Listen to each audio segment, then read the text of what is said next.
Hi guys, welcome back to my YouTube channel. ഇത് കൊച്ചിയിലുള്ള ബോൾഗാട്ടി പാലസാണ്. ഇതിൻ്റെ അടുത്തായിട്ട് വരും പാട്ടുകാരൻ MG ശ്രീകുമാറിൻ്റെ വീടും. ഇവിടെ തന്നെയാണ് കുറച്ച് ഫിലിമൊക്കെ ഷൂട്ട് ചെയ്തത്. വെള്ളി നക്ഷത്രം അങ്ങനത്തെ കുറച്ച് ഫിലിം ഇവിടെ വെച്ചാണ് ഷൂട്ട് ചെയ്തത്. ഞങ്ങളെല്ലാവരും ബോട്ടിൽ പോകുമ്പോഴാണ് ഇങ്ങനത്തെ കാഴ്ചകളൊക്കെ കണ്ടത്. ഈ ബോൾഗാട്ടി പാലസിൻ്റെ ഉള്ളിൽ എന്തോ ഫങ്ഷൻ നടക്കുന്നുണ്ട്. ആ മാതിരി ലൈറ്റും ഒക്കെ ആയിരുന്നു. പിന്നെ ഇടയ്ക്കൊക്കെ ചെറുതായിട്ട് പാട്ടൊക്കെ കേൾക്കണ്ടായിരുന്നു. അപ്പോൾ അവിടേക്ക് പോകണമെന്ന് പറഞ്ഞു. അപ്പോൾ ബോൾഗാട്ടി പാലസിൻ്റെ അകത്തെത്തി.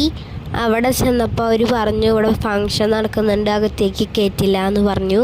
അത് കാരണം ഞങ്ങൾ പുറത്ത് നിന്ന് ഫോട്ടോയും ഷൂട്ടൊക്കെ എടുത്തു. ഇവിടെയാണ് ആ കൊട്ടാരം, ഞാൻ കാണിച്ചു തരാം. ഇതാണ് ആ വെള്ളി നക്ഷത്രം ഷൂട്ട് ചെയ്ത ആ കൊട്ടാരം. ബൈ.